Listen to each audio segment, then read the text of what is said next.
আমার বন্ধু, কারবালার ঘটনায় শুধু সে ঘটায়নি, তা আমরা একটু পরে আবার বিস্তারিত কিছু বলবো, সময় যতটুকু হেল্প করে। ৬২ হিজরি আসলো, মদিনায় সৈন্য পাঠালো। মদিনার লোকেরা, ইমাম হুসাইন তো নাই, মেরে ফেলছি, শেষ করে দিয়েছি, তোমরা বসে আছো কেন? আমাদের বায়াত নাও, আমার আনুগত্য করো। মদিনা সাহাবারা অনেকে বলছেন যে না, আমরা আপনার বায়াত নেব না। এত বড় ঘটনা ঘটাইলেন, রাসূল পরিবারের লোকদেরকে আপনি মেরে ফেললেন, এইভাবে হুসাইনের মতো লোকটাকে শেষ করে দিলেন, কিসের বায়াত আপনার? বায়াত করবা না? সৈন্যরা মারো সব। ওয়াকিয়াতুল হাররা, সে ঘোষণা দিল সৈন্যদেরকে, মদিনায় যত মহিলা পাবে, যে মহিলা বায়াত নেবে না তাকে ধর্ষণ করবে। নাউযুবিল্লাহ। ওয়া আবাহাল মদিনা, সে মদিনাকে মোবাহ বানিয়ে দিল। আল্লামা সুয়ুতী রাহিমাহুল্লাহ বই লিখেছেন, ওনার তারিখুল খুলাফা বইতে তিনি এই কাহিনী এনেছেন। ইবনু কাসির রাহিমাহুল্লাহ আল বেদায়া ওয়ান নেহায়াতে ৮ম খণ্ডে তিনি লম্বা আলোচনা এনেছেন। সেখানে তিনি বিষয়গুলো উদ্ধৃত করেছেন। মদিনায় ১,০০০-এর উপরে নারীর পেটে জারজ সন্তান জন্ম নিল। অনেকগুলো মহিলা সাহাবী দর্শিতা হলো, মহিলা সাহাবীর ইজ্জত লুটে নিয়েছে। কত নারী ধর্ষিতা হলে ১,০০০ জারজ সন্তান হয়? এবার বোঝেন, প্রত্যেক দর্শনে কি সন্তান হয় নাকি? ১,০০০-এর মতো জারজ সন্তান জন্ম নিয়েছে। নাউযুবিল্লাহ। فقد قال الله تعالى في كلامه المجيد أعوذ بالله من الشيطان الرجيم بسم الله الرحمن الرحيم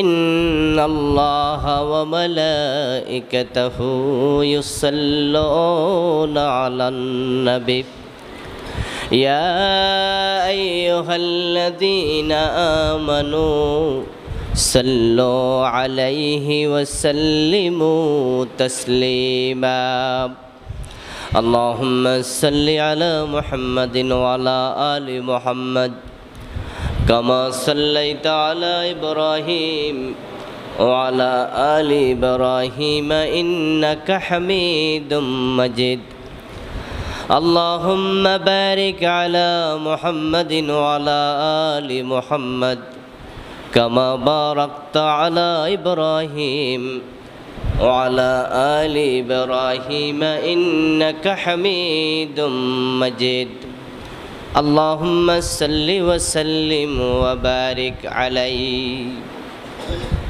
معزز محترم সম্মানিত মুসল্লিয়ানে কেরাম, আমরা আল্লাহ তাআলার পবিত্র জাতের লাখো কোটি শুকরিয়া জ্ঞাপন করছি যে মহান মনিব অত্যন্ত মেহেরবানি করে আমাদের সকলকেই যথাসময়ে পবিত্র মসজিদে জুমার নামাজ পড়ার জন্য হাজির হওয়ার তৌফিক দিলেন।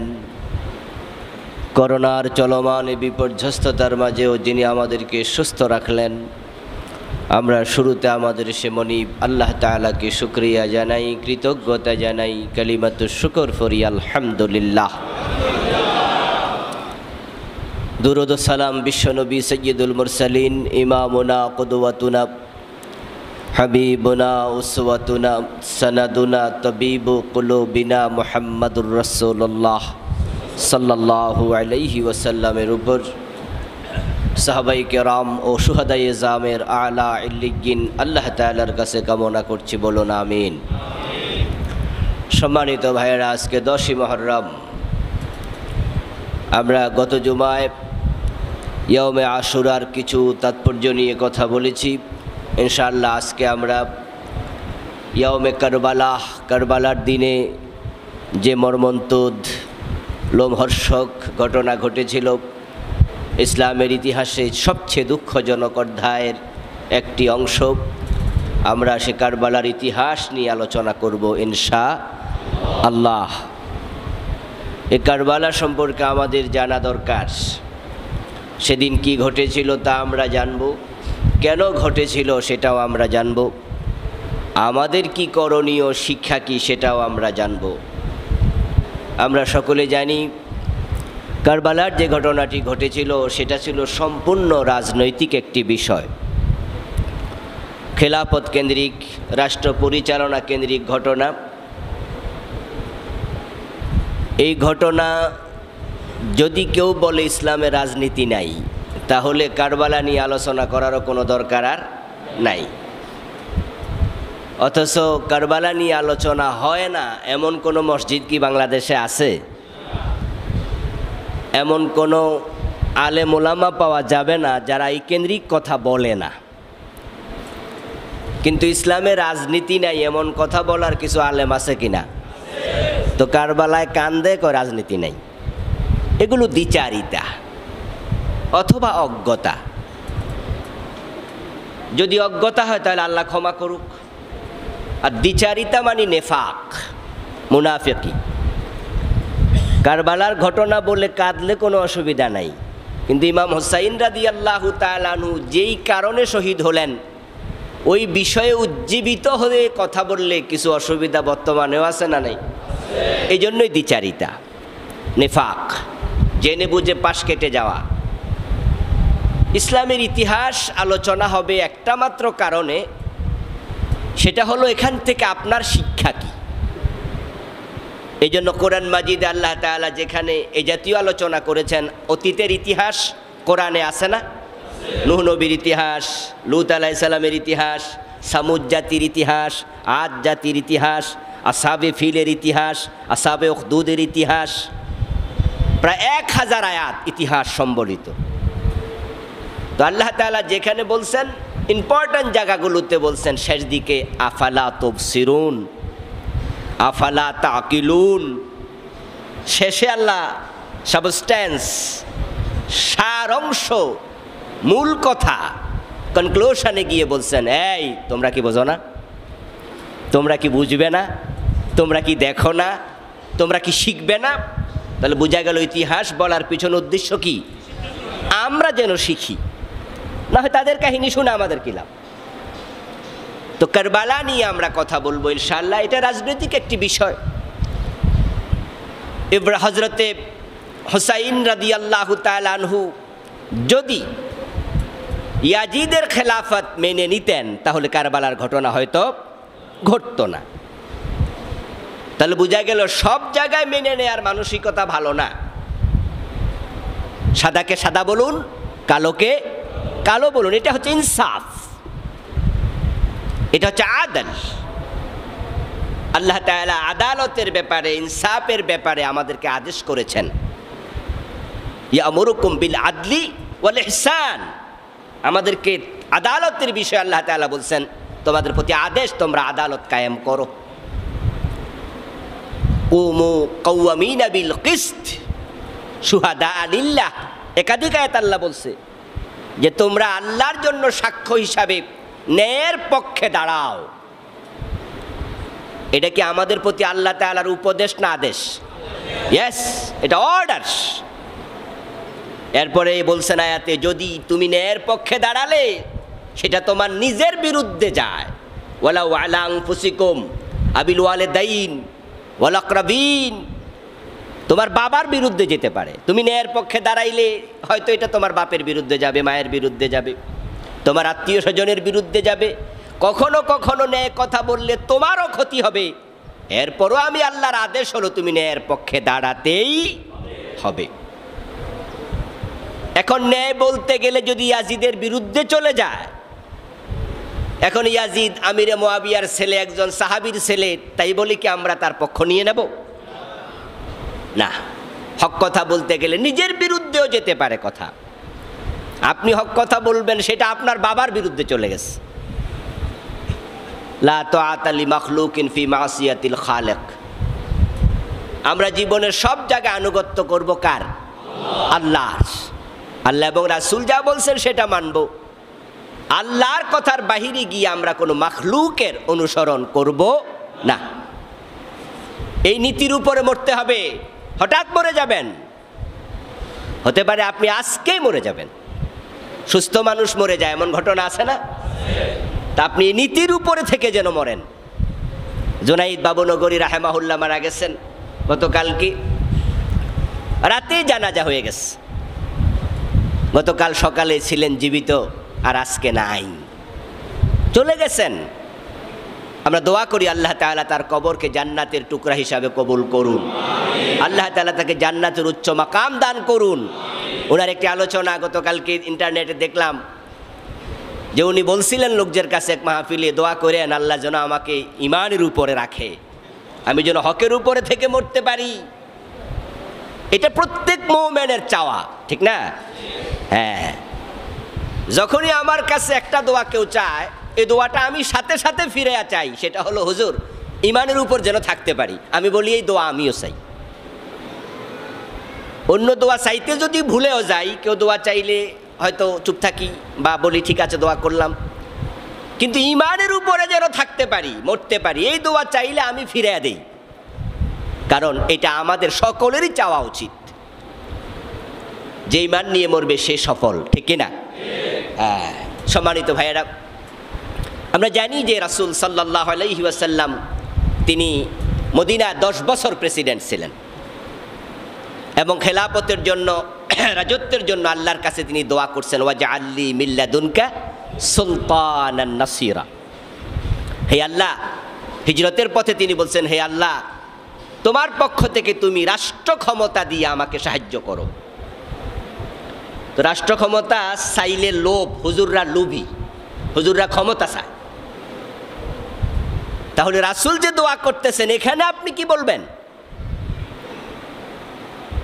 মুসলমানের সন্তানরা এসব কথা কেন বলবে? হিন্দুরা বলুক, খ্রিস্টানরা বলুক, কিন্তু আপনি কেন এই কথা বলবেন? রাসূলুল্লাহ ক্ষমতা চেয়েছেন আল্লাহর কাছে, এবং এই কথাটা কোরআনের আয়াত বানায়া আল্লাহ নাজিল করছে। আল্লাহ রাসূলকে বলছে এইভাবে দোয়া করেন। কিয়ামত পর্যন্ত মানুষ এই আয়াত তেলাওয়াত করবে, করবে না? আচ্ছা, রাসূল দোয়া করেছে, এটা কি আয়াত রাসূল পর্যন্ত শেষ না উম্মতের উপরও আছে? তা আপনি দোয়া করেন না কেন? এই দোয়া তো আপনিও করবেন। হে আল্লাহ, তুমি খেলাফত দাও, সাহায্য করো রাষ্ট্র ক্ষমতা দিয়ে। এ সাহায্য কিসের জন্য? তোমার দ্বীন কায়েমের জন্য, আমার মসনদের জন্য নয়, আমার চেয়ারের জন্য নয়, ক্ষমতা আমার জন্য নয়, ক্ষমতা তোমার দ্বীনের জন্য। কারণ আল্লাহর দ্বীন, আল্লাহর খেলাফত না থাকলে আল্লাহর ফৌজদারি বিধানগুলো সমাজে কায়েম করা যাবে না। মুসলমানের দেশ, কোরআনের আইন কোথায়? কয়েকদিন আগে ধর্ষণকারীরা ধরা পড়ছে মদ লইয়া, বড় অফিসার উনি আর এক মেয়ের তদন্ত করতে গিয়া নিজেই প্রেমে হাবুডুবু খেয়েছে। হলো কি, সাংবাদিক সম্মেলনে আরেক অফিসার বলছে, আমরা ওর কি অ্যাকশান নেব? আইনগত কোনো অ্যাকশানের সুযোগ নাই, কারণ আমাদের দেশের আইন হলো ছেলে মেয়ে যদি তারা দুইজন রাজি হইয়া জেনা করে, দুইজন রাজি থাকলে কোনো অসুবিধা নাই, তবে সেটা যদি রাস্তায় করে তাহলে 100 টাকা জরিমানা আছে। কথা বুঝেছেন? তারা যদি ঘরের ভিতরে করে কোনো অসুবিধা নাই, কোনো জরিমানাও নাই।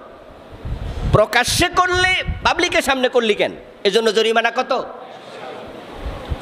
আমি গতকালকে না, এর আগের দিন, পরশু দিন সুপ্রিম কোর্টের একজন বড় লয়ারের সাথে, উনি আমেরিকা থেকে পিএইচডি করে এসেছে, সুপ্রিম কোর্টের বড় লয়ারের সাথে একটা কারণে একটু বসে গল্প করছে। আমি জানতাম না তিনি যে সুপ্রিম কোর্টের লয়ার, একটা প্রিন্সিপাল একটা ল কলেজের, কিন্তু উনার এত ডিজিগনেশন আছে, আমি যে খুশি হয়েছি। পরে ওনাকে আমি তখন জিজ্ঞাসা করলাম, ভাই এই 100 টাকার কাহিনী একটু বলেন তো, যে রাস্তায় জেনা করলে 100 টাকা মানেটা কি?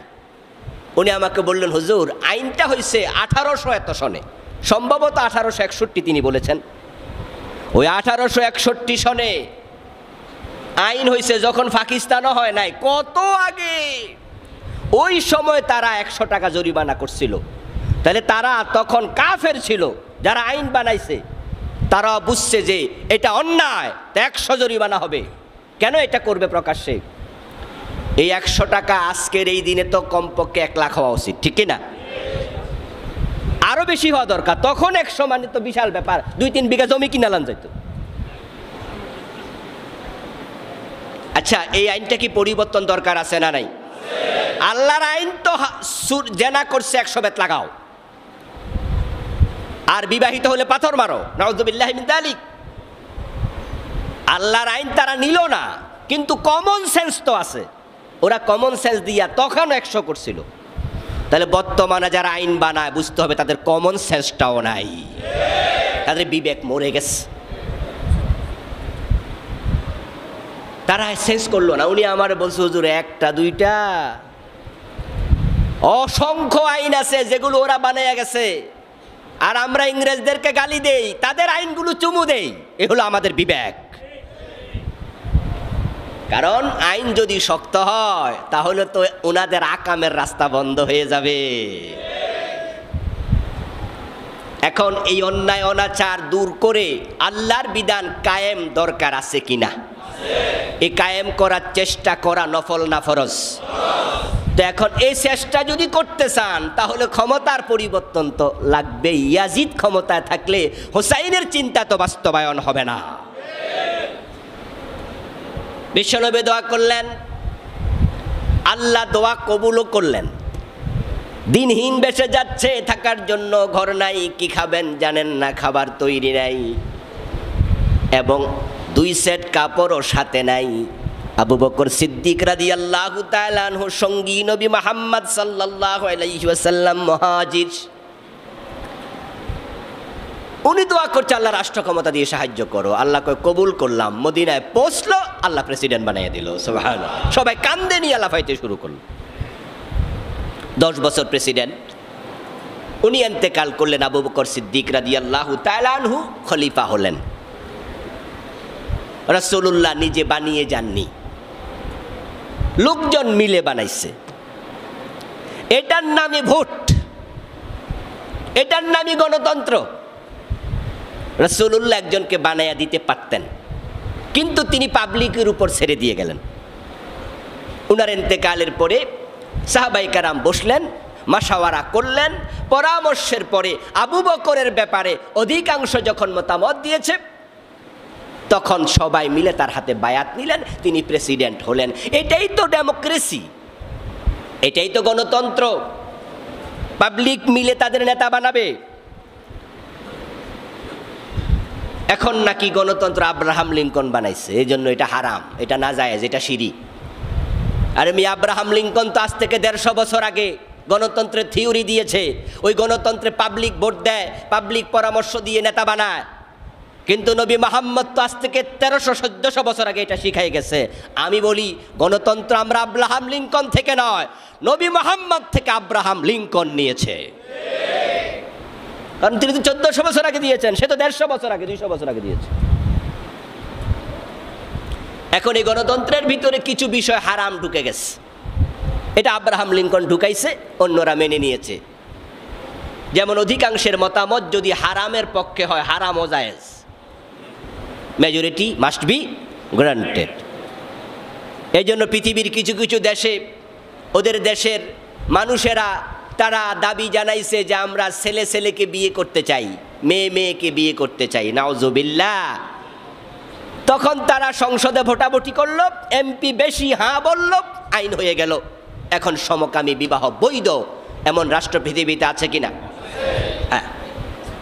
ইসলামকে এটা অ্যালাউ করে না।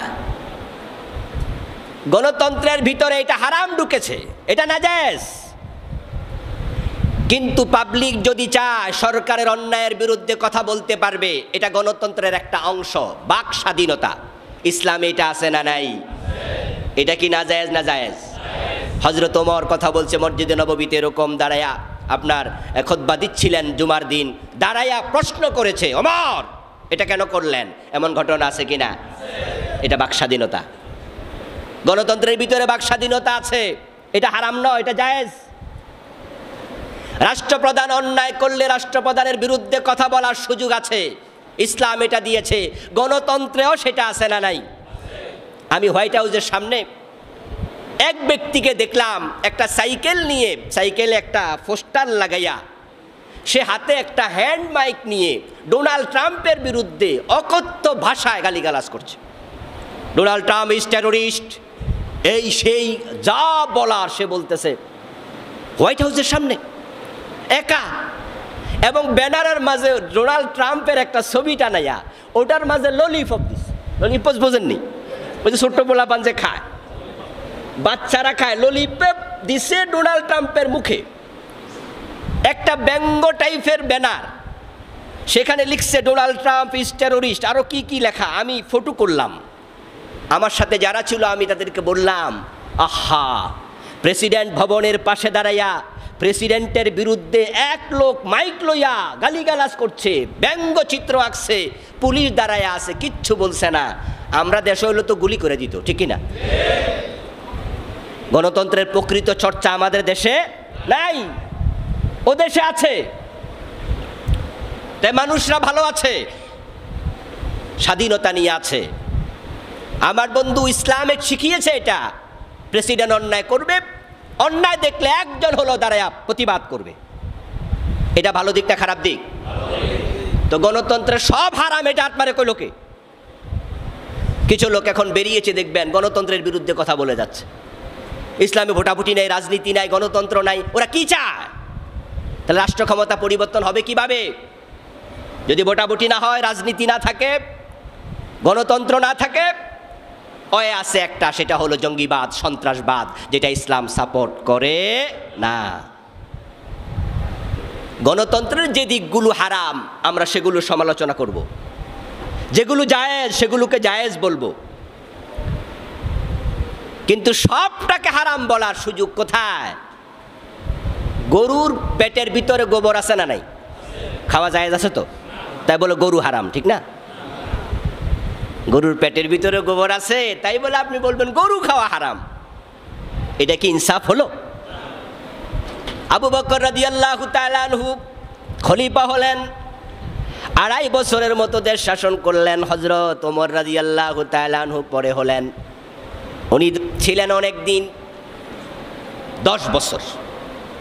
হযরত ওমর রাদিয়াল্লাহু তাআলা আনহুর পরে হযরত ওসমান আবার খলিফা হলেন, 12.5 বছরের মতো ক্ষমতায় ছিলেন। তারপর হযরত আলী 4.5 বছর, চলে গেল 30 বছর। কেউ কাউকে আত্মীয় স্বজন টেনে এনে ক্ষমতায় বসায় নাই। আবু বকরের ছেলে কিন্তু খলিফা হওয়ার উপযুক্ত, আব্দুর রহমান বিন আবু বকর। উনি সাহাবী ছিলেন, বয়স্ক ছিলেন, ইসলাম গ্রহণ করেছে একবারে হিজরতের 10ম বর্ষের একটু আগে বদরের যুদ্ধে আবু বকরের বিরুদ্ধে তলোয়ার হাতে নিয়েছিল, ইসলামের বিরুদ্ধে তলোয়ার হাতে নিয়েছিল, কিন্তু পরে ইসলাম গ্রহণ করেছে রাসূলের জীবদ্দশায়। আব্দুর রহমান বিন আবু বকর তিনি যোগ্য, চাইলে উনাকে খলিফা বানাতে পারতেন, কিন্তু বানাননি। হযরত ওমর উনার ইন্তেকালের আগে উনার ছেলে আব্দুল্লাহকে খলিফা বানানোর সুযোগ ছিল কিনা? আব্দুল্লাহ ইবনে ওমর অনেক বড় সাহাবী, মুহাক্কিক, মুদাক্কিক, মুহাদ্দিস, ফকিহ, মুফাসসির। একজন আলেমের যত গুণ থাকে আব্দুল্লাহ ইবনে ওমরের ভিতরে সবগুলো ছিল। আমরা কেউ মুহাদ্দিস কিন্তু মুফাসসির না, কেউ আবার তাফসীর পারে, ফিকা পারে না, কিন্তু আব্দুল্লাহ ইবনে ওমর সব সাবজেক্টের পণ্ডিত ছিল। ওই আব্দুল্লাহ ইবনে ওমরকে হযরত ওমর কি খলিফা বানায় গেছে? ছেলেকে বাবা বানায় না। বিশ্বনবী চাইলে হযরত আলীকে বানায় দিতে পারতেন, আলী মেয়ের জামাই, আলী ভাতিজা। আলী কি তখন বাচ্চা ছিল নাকি?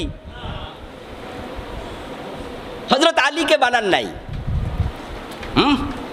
হযরত ওমর ওসমানকে, আপনার আব্দুল্লাহ ইবনে ওমরকে বানান নাই। হযরত ওসমান নিজের আত্মীয় স্বজনকে বানান নাই। হযরত আলী নিজের ছেলে হাসানকে, হোসাইনকে বানান নাই।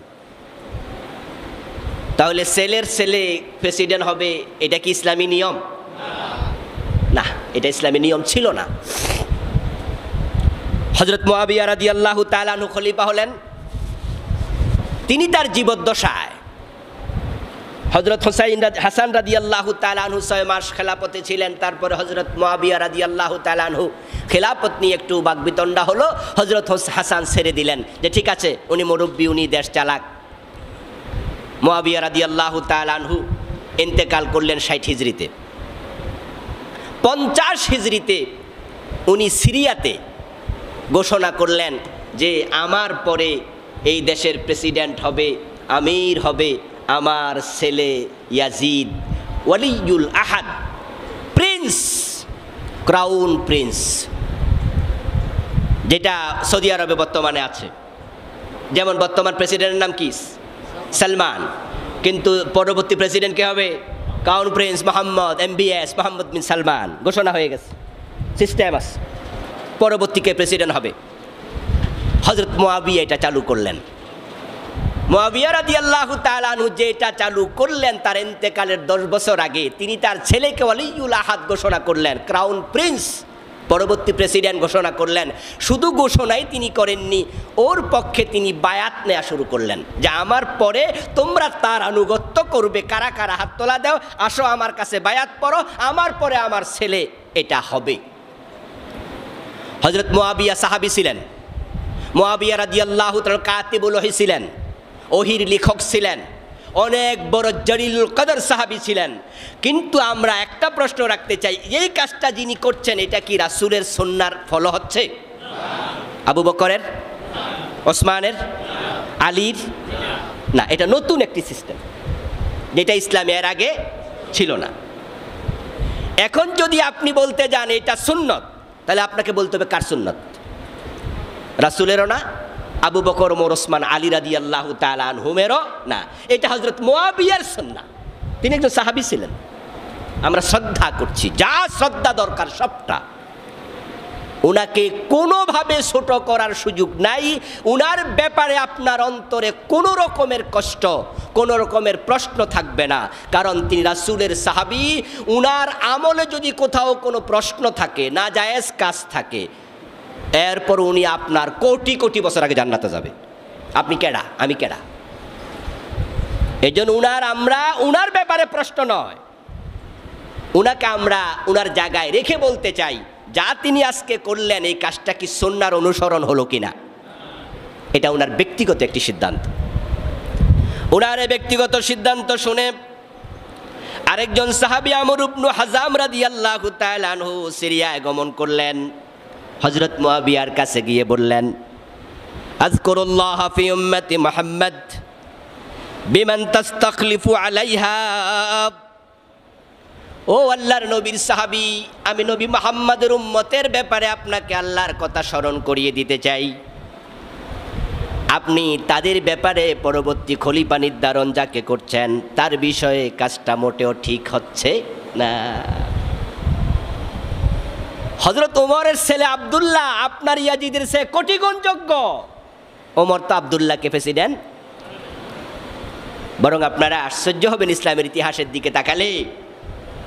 হযরত ওমর রাদিয়াল্লাহু তাআলা আনহু যখন তিনি আঘাতপ্রাপ্ত হলেন, অসুস্থ হয়ে গেলেন, নামাজ পড়া অবস্থায় ওনাকে পিছন দিয়ে আঘাত করছে। আপনারা জানেন যে ওই অগ্নিপূজকের ছেলে ইবনে মুলজিম। হযরত ওমর অসুস্থ, আব্দুল্লাহ ইবনে ওমর বলছে, বাবা একজনকে খলিফা ঘোষণা করে যান, আপনার অবস্থা ভালো না। ওমর বলছে না। হাফসার কাছে গেলেন রাদিয়াল্লাহু তাআলা আনহা, রাসূলের স্ত্রী, ওমরের মেয়ে, আমাদের মা। হাফসাকে গিয়ে বললেন, বোন বাবারে বুঝাও। হাফসা আসলেন। ওমর বললেন, না, আমি কাউকে বানাবো না, লোকজন বানাবে। পরবর্তী তিনি 6 জনের একটা কমিটি ঘোষণা করলেন। এই 6 জন থেকে তোমরা একজনকে মেনে নিও, অথবা এই 6 জন যাকে বানায় তারটা মেনে নিও। 6 জনে যদি ভোট দেয় তাহলে সমান সমান হইলে ভোট কয়টা হবে? কথা বলেন না কেন ভাইয়েরা? সব আমার দায়িত্ব দিলে তো হইব না, নিজেরাও কিছু হেঁয়ো মেয় কর না। 6 জন যদি ভোটাভুটি করে অধ্যক্ষ হলে কয়টা হবে? যদি তারা 3 জন ভোটাভুটি করে কারো ব্যাপারে, তাহলে আব্দুল্লাহকে ভোটার বানাইলাম। আব্দুল্লাহ ভোট দিলে ভোট কয়টা হবে? কিন্তু আব্দুল্লাহ ইবনে ওমরকে প্রেসিডেন্ট বানানো যাবে না, এটাও বলে গেলাম। সে শুধু ভোট দেবে।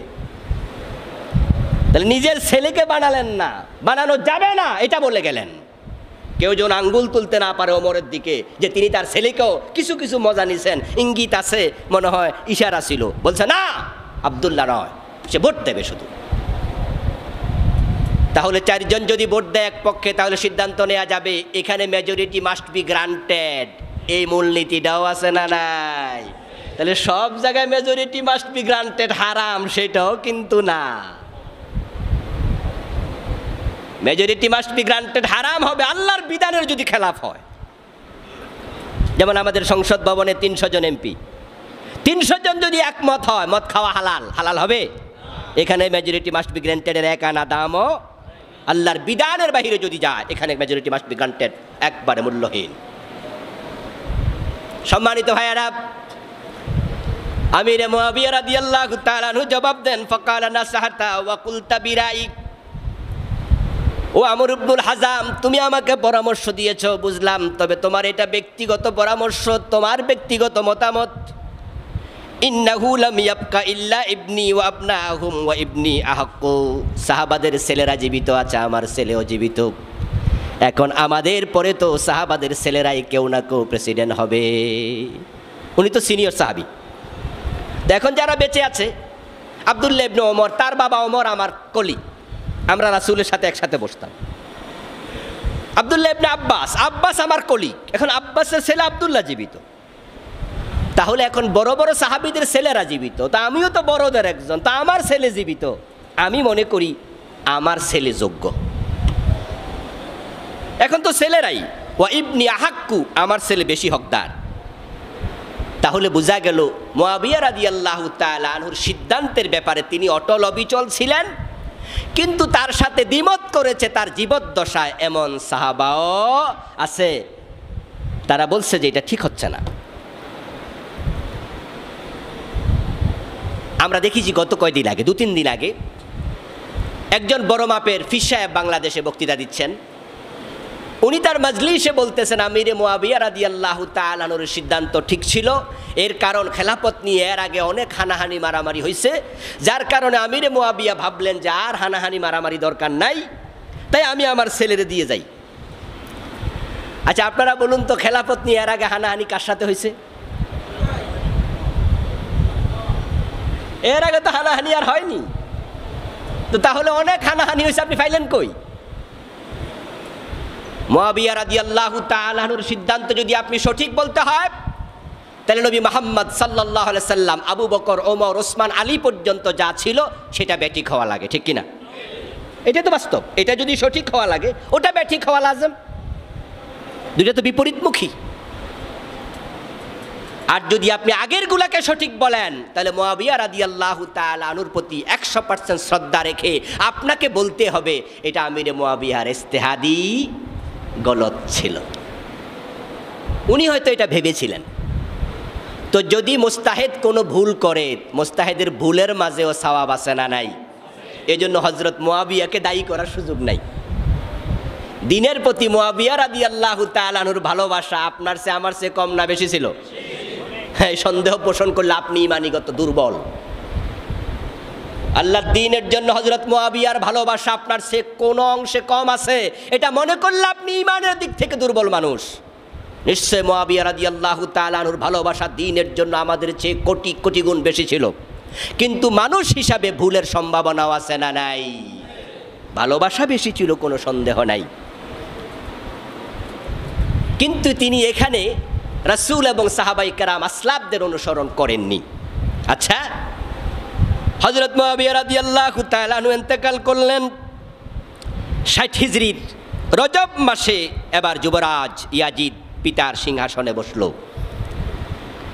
এখন আর পাবলিকের পরামর্শ দরকার নাই। আচ্ছা, হযরত ওমর রাদিয়াল্লাহু তাআলা আনহু 6 জনের টিম দিয়েছে, কিন্তু আবু বকর 6 জন না, আবু বকর রাদিয়াল্লাহু তাআলা আনহু একজনকে দিছে।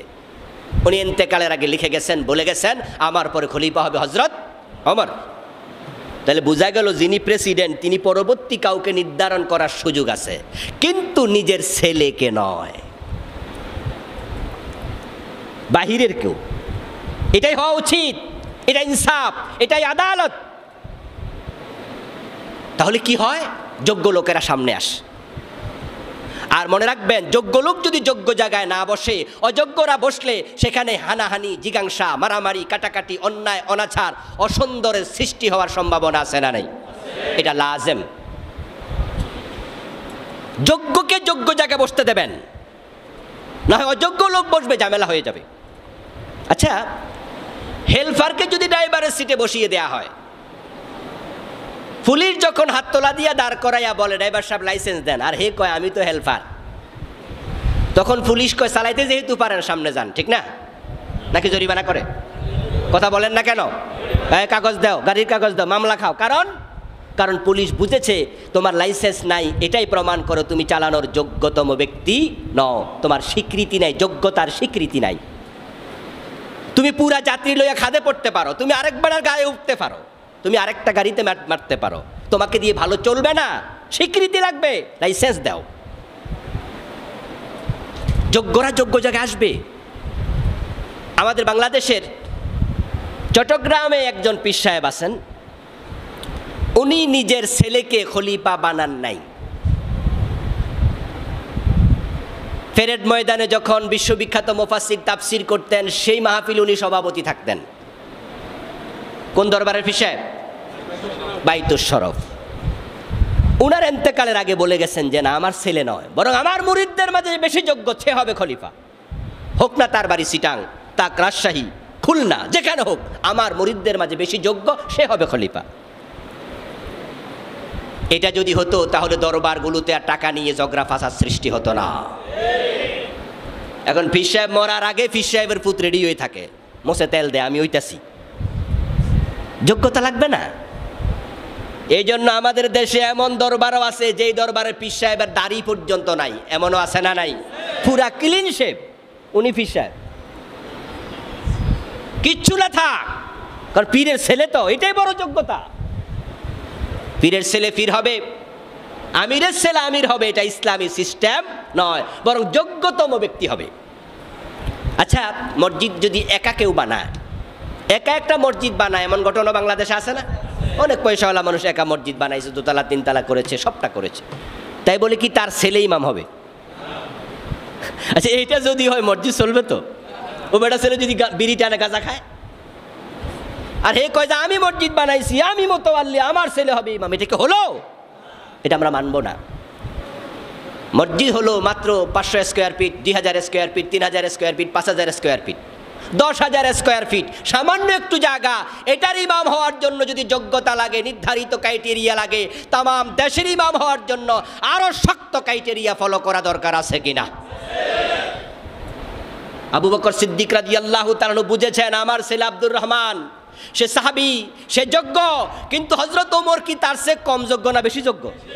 তোমার থাকতে আব্দুর রহমান কেমনে হয়? আরে আমার ছেলে আব্দুল্লাহ ইবনে ওমর যোগ্য, কিন্তু হযরত ওসমান কি এর চেয়ে কম যোগ্য না বেশি যোগ্য? আব্দুর রহমান ইবনে আউফ কম যোগ্য না বেশি যোগ্য? তলহা কম যোগ্য না বেশি যোগ্য? ওরা থাকতে আমার ছেলে আব্দুল্লাহ কেমনে প্রেসিডেন্ট হয়? এটা ইনসাফ। আমার বন্ধু 60 হিজরিতে মুআবিয়া রাদিয়াল্লাহু তাআলা আনহু ইন্তেকাল করার পরে তার ছেলে যুবরাজ ইয়াজিদ প্রেসিডেন্ট হয়ে গেল। তার বয়স ছিল তখন 34। কত বছর? ইয়াজিদ 26 হিজরিতে জন্মগ্রহণ করে, 34 বছর বয়সে ক্ষমতায় আসে। বেশি দিন ক্ষমতার স্বাদ আস্বাদন করতে পারেনি, মাত্র 3 বছর 7 মাস ক্ষমতায় ছিল। তারপরে সে 38 বছর বয়সে আবার মরে যায়। মাত্র 3 বছর 7 মাস, 3 বছরের একটু বেশি। এ 3 বছরে যা ঘটাইছে, ওই যে হেল্পারের হাতে গাড়ি ড্রাইভিং লাইসেন্স ছেড়ে দিলে, সিট ছেড়ে দিলে যা হতে পারে, খাদেও যাইতে পারে, পাবলিকের গায়ে উঠতে পারে, নিজেও মরতে পারে, মানুষও মারতে পারে। ইয়াজিদ এই 3 বছরে প্রথম বছর যা ঘটালো, 61 হিজরিতে ইমাম হুসাইনের কল্লা কেটে ফেললো কারবালা। বিশ্বনবী দৌহিত্র, আল্লাহ আকবার। 19 জন পরিবারের সদস্য একসাথে ছিল, রাসূল পরিবারের 19 জন, টোটাল ছিল 70-72 জন। ইতিহাসে কম বেশি আছে, 68-র কথা আছে, 50-এর কথা আছে, কিন্তু হোসাইনের পরিবারের ছিল পিচ্ছি কাচ্চা বাচ্চা, মহিলা পুরুষ মিলে 19 জন আহলে বাইতের সদস্য, রাসূল পরিবার। তাদের প্রতি ন্যূনতম শ্রদ্ধা পোষণ করা হলো না।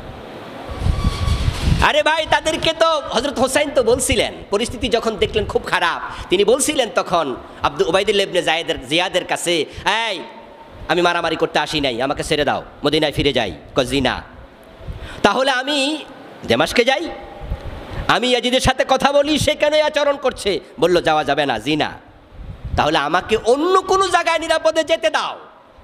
বলে না, সেটাও হবে না, আমরা তো পিপাসায় মরে যাচ্ছি, বাচ্চারা খেয়ে পানি পাচ্ছে না, তো ফোরাতগুলো অবরুদ্ধ করছো, কমপক্ষে একটু পানি খেতে দাও। কয় না, সেটাও হবে না। বেয়াদবি কাকে বলে? বেয়াদবি কাকে বলে? খাইরুল খালায়েক, সৃষ্টির সেরা নবী মুহাম্মদ সাল্লাল্লাহু আলাইহি ওয়াসাল্লামের পরিবারের লোকেরা পানি দেয় না। হিন্দুরা করলে কষ্ট হতো না বেশি? ইহুদিরা করলে বেশি কষ্ট হতো না? করছে তো আরেক কালেমাওয়ালার ছেলে, সাহাবীর ছেলে, সাহাবীদের অনুসারী আমির মুআবিয়া রাদিয়াল্লাহু তাআলা আনহুর ছেলের নির্দেশে। আপনি বলবেন যে আমির মুআবিয়ার ছেলে তো এখানে ছিল না। কিন্তু ভাইয়েরা, ওবায়দুল্লাহ ইবনে জিয়াদ সে গভর্নর ছিল না, সাধারণ একজন ব্যক্তি ছিল। গভর্নর ছিল ইরাকের নোমান ইবনে বাশির রাদিয়াল্লাহু তাআলা আনহু, রাসূলের সাহাবী। যখন ইমাম হুসাইন রাদিয়াল্লাহু তাআলা আনহুর খেলাফতের ব্যাপারে কুফার লোকের একমত হলো, আমরা ইয়াজিদকে মানি না, আপনাকে খলিফা মানি, আপনি দয়া করে আসুন। হুসাইন রাদিয়াল্লাহু তাআলা আনহু উনার চাচতো ভাই, আপন চাচতো ভাই মুসলিম ইবনে আকিল, আকিলকে বললেন, আকিল মুসলিমকে বললেন, মুসলিম আকিলের ছেলে তুমি একটু কুপায় যাও তো, লোকজন সিটি পাঠাচ্ছে বারবার যে তারা আমাকে খলিফা বানাতে চায়। উনি গিয়ে দেখলেন টোটাল কুফার মানুষ হোসাইনের জন্য উন্মুখ হয়ে আছে। উনি যাওয়ার সাথে সাথে 18,000 লোক হোসাইন রাদিয়াল্লাহু তাআলা আনহুর পক্ষে বায়াত গ্রহণ করে ফেলল। হাজার হাজার মানুষ বলছে আমরা হোসাইনকে চাই। হোসাইনের মতো লোক থাকতে ইয়াজিদ কেমনে খলিফা হয়? ইয়াজিদে খবর পাইয়া সাহাবী নোমান ইবনে বাশিরকে বললেন, মিয়া তুমি কি রং দেখো তাকায়া তাকায়া? 18,000 লোক বায়াত করে ফেললো হোসাইনের, তোমাকে বরখাস্ত করলাম, তোমার জায়গায় ওবায়দুল্লাহ ইবনে জিয়াদকে বসালাম। সাহাবী হযরত নোমান ইবনে বাশিরকে বরখাস্ত করলো কে? কথা বলেন। কারণ সে তো প্রেসিডেন্ট, তখন সে তো অলিউল আহাদ, অলরেডি বসে গেছে ক্ষমতায়, বাবা কয়ে গেছে। এখন বরখাস্ত করে দিল। ওবায়দুল্লাহ ইবনে জিয়াদ কুফায় পৌঁছেই মুসলিম ইবনে আকিল যে বাড়িতে ছিল ওই বাড়ি অ্যাটাক করলো, ধরে আনলো, শুট করে মারলো, সবাই করে দিল, লাশটা গাছের সাথে ঝুলিয়ে ফেললো। যারা বায়াত গ্রহণ করেছে, যাকে যেখানে পেয়েছে তাকে হত্যা করেছে। টোটাল কুফার পরিস্থিতি এমন করছে, এখন হোসাইনের পক্ষে কথা বলার আর একজনও নাই, যে বলবে তাকে হত্যা করবে। আচ্ছা, যেই লোকটা হত্যা করছিল এই লোকটারে বসাইছে কেডা? তাই ইয়াজিদের কোনো দোষে নাই, ঠিক না?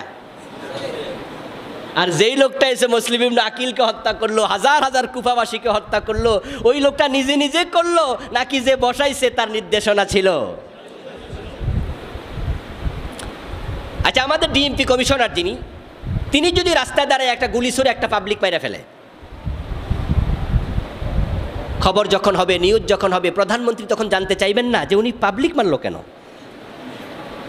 যদি পরবর্তীতে খবর আসে যে উনি মারছে আর কি, উনি যেহেতু কমিশনার সাহেব তাই ওটা গুলি করে দেখলো আর কি পিস্তলটা কেমন চলে। আচ্ছা বলুন তো, ক্ষমতা থাকতে পারবে তো উনি? প্রধানমন্ত্রীর সাথে সাথে বলবে মানুষ মারার জন্য তোমাকে অধিকার কে দিয়েছে? পিস্তল তো পাবলিকের টাকায় কেনা, ট্যাক্সে কেনা, তুমি মানুষ মারবে কেন? ওকে, তুমি সরো। ইমাম হোসাইনের মতো লোককে কারবালায় মেরে ফেললো, ওই ওবায়দুল্লাহ ইবনে জিয়াদকে বরখাস্ত করলো না, কেসাসও নিল না, ইয়াজিদের নাকি কোনো দোষে নাই। যারা এই কথাগুলো বলে তাদেরকে আমরা জ্ঞান পাপী না বলে বলবো কি? কিন্তু পরিতাপ, একজন পীর সাহেব হুজুরকে বলতে দেখলাম, উনি বক্তৃতায় বলতেছে ইয়াজিদ প্রতিদিন 100 রাকাত নফল নামাজ পড়তো। ইয়াজিদ আউয়ালে তাকবীরের সাথে নামাজ পড়তো, হাফেজে কোরআন ছিল, একবারে সামনের কাতারে খাড়াইতো। ইয়াজিদের তো গুণের অভাব নাই। আস্তাগফিরুল্লাহল আযীম। আমার বন্ধু, কারবালার ঘটনায় শুধু সে ঘটায়নি, তা আমরা একটু পরে আবার বিস্তারিত কিছু বলবো, সময় যতটুকু হেল্প করে। 62 হিজরি আসলো, মদিনায় সৈন্য পাঠালো। মদিনার লোকেরা, ইমাম হুসাইন তো নাই, মেরে ফেলছি, শেষ করে দিয়েছি, তোমরা বসে আছো কেন? আমাদের বায়াত নাও, আমার আনুগত্য করো। মদিনা সাহাবারা অনেকে বলছেন যে না, আমরা আপনার বায়াত নেব না। এত বড় ঘটনা ঘটাইলেন, রাসূল পরিবারের লোকদেরকে আপনি মেরে ফেললেন, এইভাবে হুসাইনের মতো লোকটাকে শেষ করে দিলেন, কিসের বায়াত আপনার? বায়াত করবা না? সৈন্যরা মারো সব। ওয়াকিয়াতুল হাররা, সে ঘোষণা দিল সৈন্যদেরকে, মদিনায় যত মহিলা পাবে, যে মহিলা বায়াত নেবে না তাকে ধর্ষণ করবে। নাউযুবিল্লাহ। ওয়া আবাহাল মদিনা, সে মদিনাকে মোবাহ বানিয়ে দিল। আল্লামা সুয়ুতী রাহিমাহুল্লাহ বই লিখেছেন, ওনার তারিখুল খোলাফা বইতে তিনি এই কাহিনী এনেছেন। ইবনু কাসির রাহেমাহুল্লাহ আল বেদায়া ওয়ান নেহায়াতে 8ম খণ্ডে তিনি লম্বা আলোচনা এনেছেন। সেখানে তিনি বিষয়গুলো উদ্ধৃত করেছেন। মদিনায় 1000-এর উপরে নারীর পেটে জারজ সন্তান জন্ম নিল। অনেকগুলো মহিলা সাহাবী দর্শিতা হলো, মহিলা সাহাবীর ইজ্জত লুটে নিয়েছে। কত নারী ধর্ষিতা হলে 1000 জারজ সন্তান হয়? এবার বোঝেন, প্রত্যেক দর্শনে কি সন্তান হয় নাকি? 1000-এর মতো জারজ সন্তান জন্ম নিয়েছে, নাউজুবিল্লাহ। 63 হিজরির শেষ দিকে, 64 হিজরিতে মক্কায় গেল। যারা মক্কায় আসে বায়াত নেয়নি তাদেরকে অ্যাটাক করলো। মক্কার লোকেরা তখন কাবার ভিতরে গিয়ে ঢুকলো। ফামান দাখালাহা কানা আমিনা। কোরআনে কি আছে? যারা কাবার ভিতরে, কাবার সীমানায় ঢুকবে তারা নিরাপদ। ভাবছে এখানে আমাদের মারবে না। ইয়াজিদ তার সৈন্যদেরকে বলেছে, মারবে না মানি, যেখানে পাও সেখানে মারো। তখন কাবার ভিতরে, হারামের ভিতরে ঢুকেছে, হারামের বাহির থেকে মেনজানিক ক্ষেপণাস্ত্র নিয়েছে, পাথর ঢুকাইয়া তারপরে মারা, গুলতির মতো মারত। ওই মেনজানিক নিক্ষেপ করেছে, সেই পাথর গিয়ে কাবার ওয়ালে পড়েছে। হজরুল আসওয়াদ পাথর ভেঙ্গে কয়েক টুকরো হয়ে গেছে। 64 হিজরিতে মরে গেছে। তো ক্ষমতায় ছিল 3-3.5 বছর। কি কাম করলো? আচ্ছা, বালা কাম কোনটা করছে? ওর পক্ষে আপনারা কথা বলছেন? আমার ভাইয়েরা, মুসলিম ইবনে আকিল চিঠি লিখলেন, ও হুসাইন আপনি আসুন, কুফার লোকেরা আপনার জন্য অপেক্ষা করছে। এবার ইমাম হুসাইন বলেন, তাহলে কেন যাব না? হুসাইন রাদিয়াল্লাহু তাআলা আনহু রওনা দিলেন। তিনি কুফার অভিমুখে রওনা দিলেন। কুফার অভিমুখে রওনা দেওয়ার পরে প্রথমে চলে গেলেন তিনি মদিনা থেকে মক্কায়। মক্কায় গিয়ে ফুসলেন জিলহজের 8 তারিখে। জিলহজের পরের মাস কি? মুহররম নাকি? ইয়েস। 8 তারিখে পৌঁছলেন, হজের মাস। উনি সেখানে গিয়ে ওমরা করলেন। উনার পরিবারের লোকেরা ওমরা করলো। ওমরা শেষ করে তিনি কুফার দিকে রওনা দিলেন। উনি এর আগে হজ করেছেন। হজ করে ফেলার পরে পরবর্তী হজ কি ফরজ না নফল? তো নফল হজ না করলে কোনো অসুবিধা নাই। তিনি হজের হেরাম বাঁধেননি, শুধু ওমরার হেরাম বেঁধেছেন। ওমরা করেছেন, কুফার দিকে রওনা দিয়েছেন। রওনা দেওয়ার আগ দিয়ে তিনি তার ভাই মুহাম্মদ ইবনে হানাফিয়াকে চিঠি লিখলেন, ইন্নী লাম আখরুজ শাররান ওয়ালা বাতারা ওয়ালা মুফসিদান ওয়ালা যালিমা ইন্নামা খারাজতু লিতালাবিল ইসলাহ ফি উম্মতি জাদ্দি সাল্লাল্লাহু আলাইহি ওয়াসাল্লাম ওয়া উরিদু আন আমুরা বিল মা'রুফ ওয়া আনহা আনিল মুনকার। উনি লিখলেন, ও আমার প্রিয় ভাই মুহাম্মদ ইবনে হানাফিয়া, শোনো, আমি ক্ষতির জন্য বের হই নাই, আমি ফাসাদ সৃষ্টি করার জন্য বের হইনি, আমি কারো উপর জুলুম করতে চাই না। আমি বের হয়েছি শুধুমাত্র আমার দাদার, আমার নানার উম্মত যেন বিপদগামী না হয়, তাদেরকে আমি ইসলাহ করতে চাই, ইসলাহের উপর রাখতে চাই। আচ্ছা ভাই, আমরা যখন কোনো বাসে উঠি, যদি আমরা বাসে উঠে দেখি ড্রাইভার রাফ ড্রাইভ করছে, ও স্যার মাঝে মাঝে করে না, ওরে বাবারা বাবা এমন জোরে টানে, এরকম ওরকম, তখন আমরা যারা যাত্রী আছি আমাদের কোনো দায়িত্ব থাকে না, নাকি থাকে কিছু? আমরা তখন কি করি? এই ড্রাইভার বলি না, এই কি চালাচ্ছ, ড্রাইভ করছো কেন? ড্রাইভার যদি এরপরও দেখা যায় যে থামে না, অ্যাক্সিডেন্টের সম্ভাবনা খুব বেশি, ওখানে যদি কোনো পাওয়ারফুল ব্যক্তি থাকে, শক্তিশালী লোক থাকে, তাহলে সে, আমি এমনও দেখেছি, বলছে এই ড্রাইভার গাড়ি থামা, তোরে কে শিখাইছে চালানো? এর মানে হলো গাড়ি তোমার, জীবনটা কার? কথা কয় না আমার ভাইয়েরা?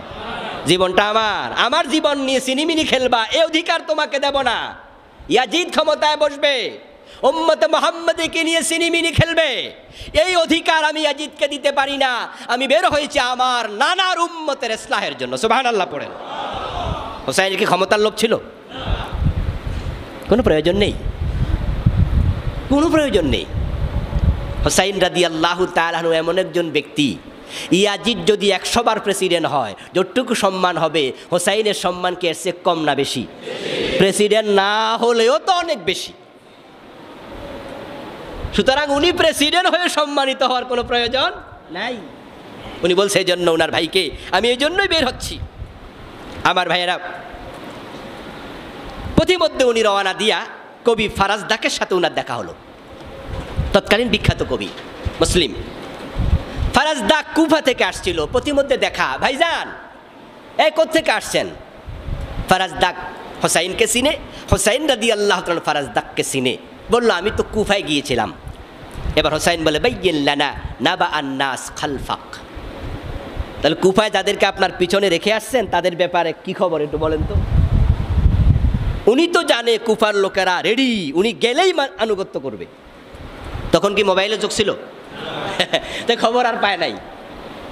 উনি খুশি যে গেলেই সবাই আনুগত্য নেবে, কিন্তু পরিস্থিতি যে একবার উল্টে গেছে। ফারাজদাক জবাব দেয় মিনাল খাবিরি সালতা। আল্লামা তাবারি উনার ইতিহাস তারিখ তাবারিতে লিখেছেন, ৫ম খণ্ড ২১৮ নম্বর পৃষ্ঠা। ফারাজদাক জবাব দেয়, আহ জাগা মতো প্রশ্ন করছেন, এই বিষয়ে আমি খুব জানি। কুলুবুন নাস মাআকাব ওয়া সুয়ুফুহুম মা বানি উমাইয়াহ ওয়াল কাদাউ ইয়ানজিলু মিনাস সামা ওয়াল্লাহু ইয়াফআলু মা ইয়াশা। খুব চমৎকারভাবে বললেন, লোকজনের অন্তর আপনার সাথে আছে, কিন্তু তলোয়ার আপনার সাথে আর নাই। তলোয়ার চলে গেছে ইয়াজিদের সাথে, বনি উমাইয়ার সাথে। এখন আপনি যেখানে যাচ্ছেন সেখানে তলোয়ারগুলো আপনার বিপক্ষে, এখন আর পক্ষে নাই, তবে লোকজনের অন্তরে আপনার জায়গা আছে। আচ্ছা ভাই, আমরা যারা এখানে এখন আসি আজকে আলহামদুলিল্লাহ, হয়তো আমরা 1000-এর উপরে লোক হয়ে যাব। এখানে যদি এসে কেউ গুলি করা শুরু করে দেয়, আর গুলির লক্ষ্যবস্তু যদি আমি হই, এখানে একটা গুলি পড়লো, এখানে একটা গুলি পড়লো, আচ্ছা বলুন তো আমার গুলি থেকে বাঁচানোর জন্য আইসা বুক পেতে দেবে এমন মুসল্লি কয়জন পামু? সেটা খুবই কম, সম্ভাবনা খুব কম। কারণ দুনিয়াতে মানুষের জীবনের চেয়ে দামি প্রত্যেকের কাছে আর কিছু আসলে নাই। এই জন্য যদি আপনি নৌকা ডুবে যায়, আপনার প্রেয়সী প্রিয়তমা যারা আপনি এতদিন চিঠি লিখছেন তোমারে জানের চেয়ে বেশি ভালোবাসি, নৌকাটা ডুবার পরে যদি সে আপনারা জড়াইয়া ধরে, তখন কিন্তু আপনি হেরে লইয়া মরে যাবেন এটা না, বরং 2 হাত দিয়া চেষ্টা করবেন সুডান নিয়ে যায়। স্বাভাবিক না অস্বাভাবিক? আপনার বউ আপনাকে জড়াইয়া ধরলে আপনি তাকে নিয়ে সাঁতরাতে পারবেন না, তাই আপনি চাইবেন যে আমি হাত ছুটাই আমি বাঁচি। Self help is the best help. চাচা আপন প্রাণ বাঁচা, এটাই নিয়ম দুনিয়ার।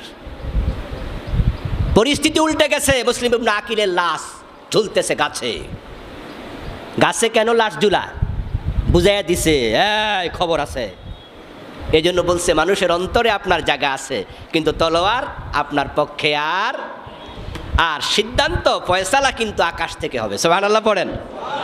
ওনার বক্তৃতার শেষ দিকে উনি আবার বলে দিছে, আমি যা দেখছি তা বলছি, কিন্তু তাই বলে আমি আপনাকে বলছি না যে আপনি পলাইয়া যান। ওয়াল কাদা ইয়ানজিলু মিনাস সামা, সিদ্ধান্ত কোত্থেকে আসবে? হ্যাঁ, আল্লাহু ইয়াফআলু মা ইয়াশা, তিনি যা চান তা করবেন। কালাল ইমাম হুসাইন তখন বলেন সাদাক্তাহ, সত্য বলেছেন। আল্লাহু ইয়াফআলু মা ইয়াশা, আল্লাহ যা চান তাই করবেন। ওয়া কুল্লু ইয়াউমিন রাব্বিনা ফি কুল্লু ইয়াউমিন রাব্বুনা ফি শানিন, আল্লাহ তো সব সময় কাজে ব্যস্ত আছেন, আল্লাহ সব সময় ব্যস্ত আছেন, কিছু না কিছু করছেন। কুল্লা ইয়াউমিন হুয়া ফি শান ফাবিআইয়ি আলাই রাব্বিকুমা তুকাজ্জিবান। তিনি প্রেসিডেন্টকে ফকির বানায়, ফকিরকে প্রেসিডেন্ট বানায়, পাহাড়কে তিনি সাগর বানায়, সাগরে আবার চর গজায়া দেয়। তিনি সবসময় কিছু করছেন। ইন নাজালাল কাদা, সিদ্ধান্ত যখন আসবে, বিমা নুহিব্বু, সেটা আমাদের পক্ষে যদি হয়, ফানাহমাদুল্লাহ আলা নি'মাইহি, আমরা আল্লাহর প্রশংসা করব নিয়ামত পাওয়ার পরে। ওয়া ইন হালাল কাদা দুনার রাজা, আর যদি সিদ্ধান্ত উল্টা হয়, ফালাম ইয়াতাদ্দা মান কানাল হাক্কু নিয়া ওয়াত তাকওয়া সারিরা, যার অন্তরে আল্লাহর হক তালাশের চিন্তা আছে, উল্টা সিদ্ধান্ত দেখলেও সে পালাবে না, ফরকে যায় না, থেমে যায় না, সবর করবে, সামনে আগাবে। ইমাম হুসাইন সামনে আগালেন। একটু যাওয়ার পরে খবর শুনলেন মুহাম্মদ ইবনু আসআস চিঠি লিখেছে কুফা থেকে এক ব্যক্তির মাধ্যমে। হুসাইনের সাথে দেখা, চিঠি পড়ে দেখে উনার ভাই মুহাম্মদ ইবনু আকিল আর জীবিত নাই। তাহলে ফেরেশতাদের কথার সাথে কথা। ইমাম হুসাইন আবার বলে কুল্লু মা কুদ্দারা নাজিল ইনদাল্লাহি নাহতাসিব। ইবনুল আসির রাহিমাহুল্লাহ লিখেছেন, ইমাম হুসাইন বলেন আল্লাহ তাকদিরে যেটা লেখেন সেটাকে খণ্ডানোর ক্ষমতা কারো নাই। কুল্লুমা কুদ্দারা, যা নির্ধারণ করা হয়েছে নাজিল লা মুহালা, নিশ্চিতভাবে সেটা হবেই। সামনে আগাচ্ছি তো আগাবো, কারণ ইনদাল্লাহি নাহতাসিব, আমরা আমাদের সকল কাজের সওয়াব প্রত্যাশা করি কার কাছে? এটা আমার ব্যক্তিগত উদ্যোগ নয়, আমি যাচ্ছি দ্বীনের কল্যাণে। একটু যাওয়ার পরে পৌঁছে গেলেন কারবালায়। কারবালায় গিয়ে দেখেন হুর বিন ইয়াজিদ নামে একজন সেনাপ্রধান, উনি অনেকগুলো সৈন্য নিয়ে হাজির, হোসাইনের সামনে হাজির, আর এক কদমও সামনে যাওয়া যাবে না। 3 মুহররম ইমাম হুসাইনকে অ্যাটাক করলো। 4000 সৈন্য নিয়ে নতুন করে ওমর বিন সাদ নামে আরেকজন হাজির। হুর এসেছে 1000 সৈন্য নিয়ে, সবাই ছিল ঘোড় সওয়ার, ওট সওয়ার। পরে আসছে এবার ওমর বিন সাদ 4000 সৈন্য নিয়ে, মোট হয়ে গেল কয় হাজার? 5000 এসে অ্যাটাক করলো। ইমাম হুসাইন পরিস্থিতি দেখে বললেন, ঠিক আছে, তোমরা যেহেতু আমাদেরকে অ্যাটাক করছো, ওকে, তোমরা কি চাও? আমি যেন কুফায় না যাই, এই তো? ওকে, যাও, আমি কুফায় যাব না, আমি মদিনায় ফিরে যাচ্ছি। তখন এবার ওমর বিন সাদ, তিনি 4000-এর নেতা, আগে 1000 হুর, মোট 5000, 5000-এর তিনি লিডার। একটু নমনীয় হলেন, বলেন আপনি মদিনায় ফিরে যাবেন? আচ্ছা ঠিক আছে, দাঁড়ান, আমি আমাদের সেনাপতি, আমাদের প্রধান যিনি গভর্নর ওবায়দুল্লাহ ইবনে জিয়াদকে চিঠি লিখি। চিঠি লিখলেন। চিঠি পেয়ে ওবায়দুল্লাহ ইবনে জিয়াদ ফিরতি চিঠি লিখলো, বিসমিল্লাহির রহমানির রহিম, আম্মা বাদ ফাকাদ বালাগানি কিতাবুক ওয়া ফাহিমতু মা যাকারতা ফাআরিদ আলাল হুসাইন ইন ইউবাইয়া লিয়াজিদ ইবনে মুআবিয়া হুয়া ওয়া জামিউ আসহাবিহি ফাইজা ফাআলা যালিক রাআইনা ওয়া সালাম। আল্লামা তাবারি লিখেন তারিখুত তাবারির 5ম খণ্ডে যে তোমার চিঠি আমার কাছে এসেছে। ইমাম হুসাইন কি বলতে চেয়েছে সেটাও আমি শুনেছি। আমার নির্দেশ হলো হোসাইনের কাছে বলো গিয়ে হোসাইন যেন নিঃশর্তে মুআবিয়ার আনুগত্য পোষণ, ইয়াজিদের আনুগত্য পোষণ করে। যদি সে বায়াত নেয় ইয়াজিদের কাছে, রাআইনা, তাহলে আবার ভেবে দেখব। ও তো চলে যেতে চায় মদিনা, শুধু শুধু যেতে দিও না, আনুগত্যের ওয়াদা নেও। সে যদি বলে আমি ইয়াজিদকে মেনে নিলাম, আমাদের কোনো প্রশ্ন আর নেই। এবার আপনারা বলুন তো, আমির হযরত ইমাম হুসাইন রাদিয়াল্লাহু তাআলা আনহু যদি তখন মেনে নিতেন, তাহলে কি ঝগড়া আর আগাইতো? আমরা তো একটু দমক দিলেই শেষ। অন্যায়ের কাছে মাথা পেতে নেয়া কারবালার কাহিনীর শিক্ষা নয়। হোসাইন কোন এটা প্রস্তাব দেয়া হলো, হোসাইন দৃঢ়ভাবে প্রত্যাখ্যান করলেন। তিনি বললেন, ইয়াজিদের মতো লোকের আনুগত্য আমি হোসাইন করতে পারি না। মুহররমের 7 তারিখ ওমর বিন সাদ ওবায়দুল্লাহ ইবনে জিয়াদের নির্দেশনায় পানি বন্ধ করে দিল। 7 বন্ধ, 8 বন্ধ, 9 বন্ধ, 10 শাহাদাত। আচ্ছা, ফোরাতের কুলে যারা থাকে তারা কি ডিব্বার মাঝে, পাত্রের মাঝে পানি আইনা রাখা দরকার আছে? পানি তো নদীতেই আছে, কোনো পানি তারা সংগ্রহ করার প্রয়োজনও বোধ করেন নাই।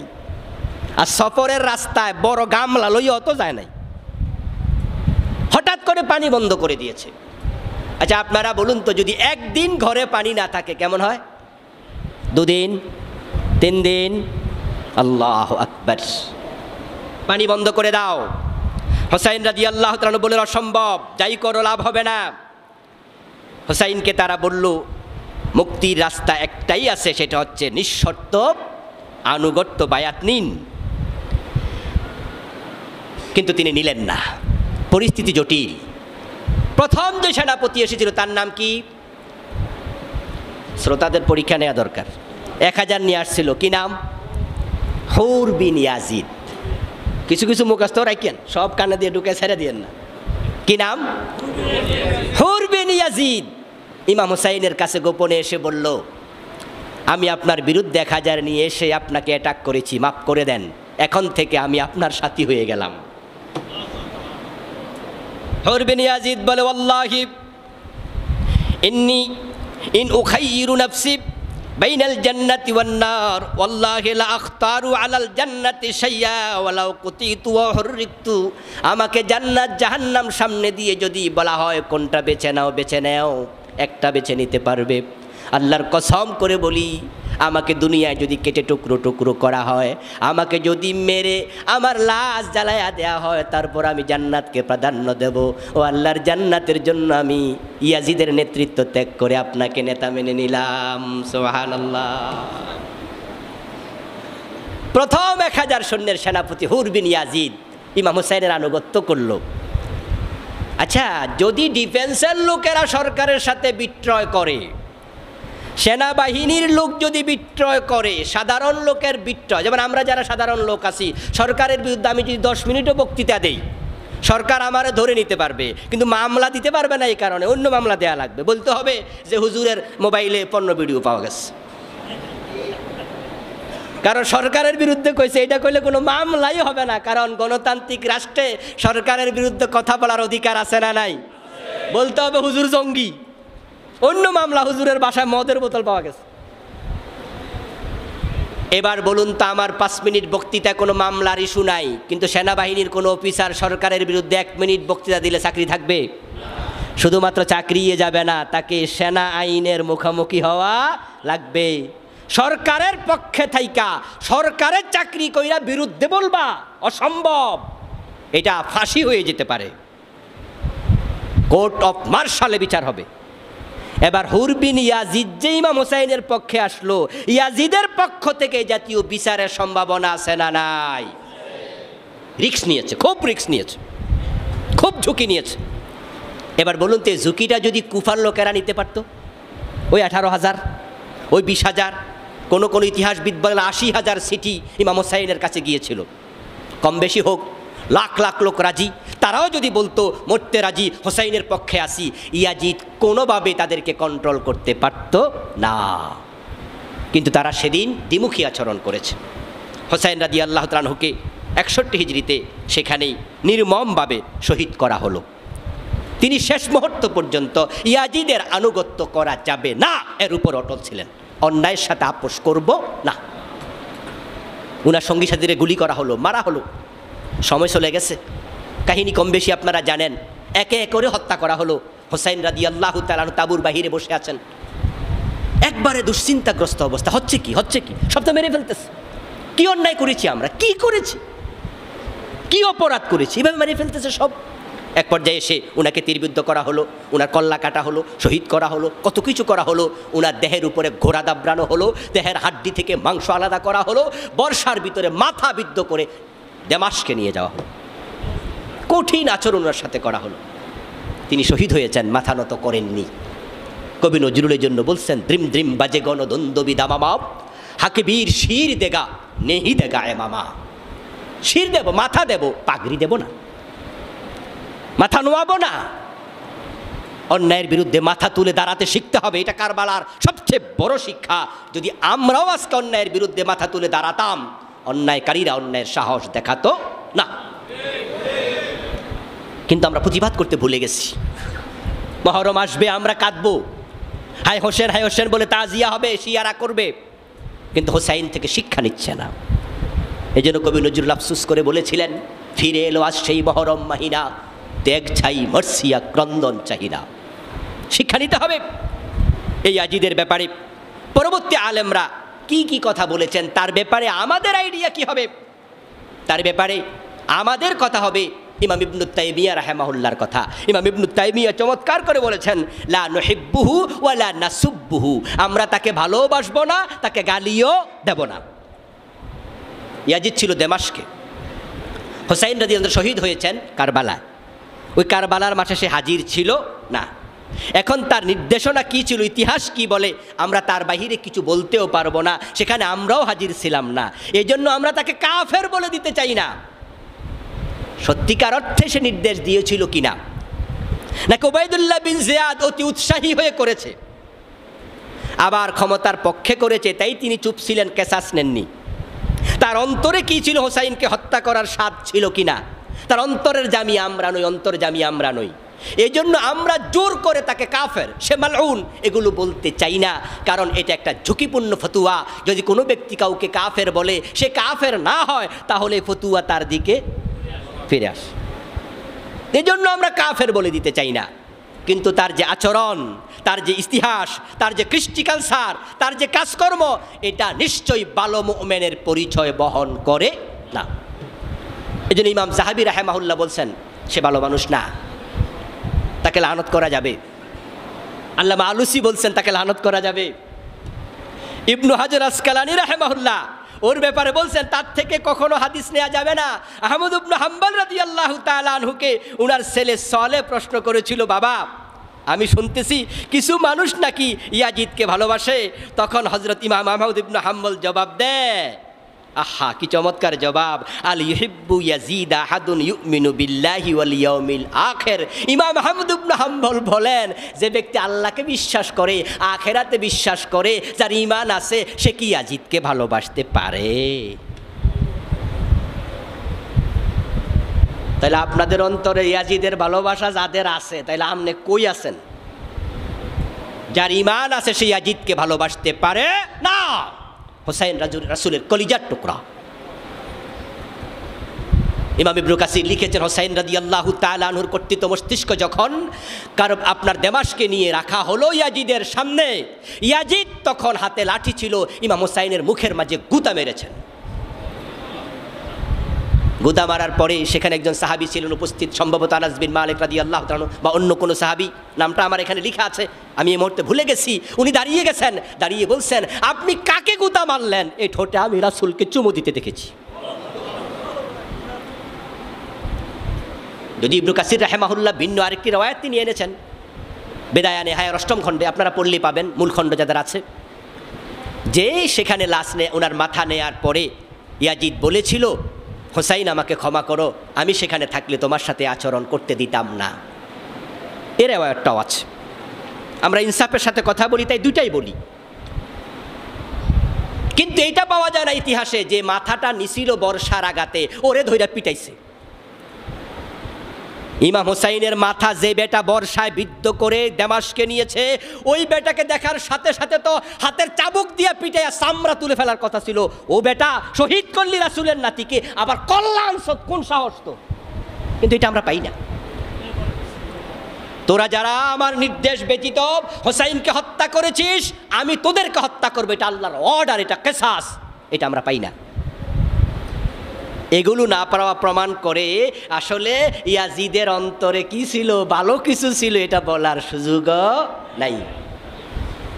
এজন্য আল্লামা আলুসি রাহিমাহুল্লাহ বলছেন যে তাকে লানত করা যাবে, কিন্তু আমরা লানত করি না। আমরা ইমাম ইবনে তাইমিয়ারটাই নিলাম যে আমরা গালিও দেব না, আবার ভালো বাসবো না।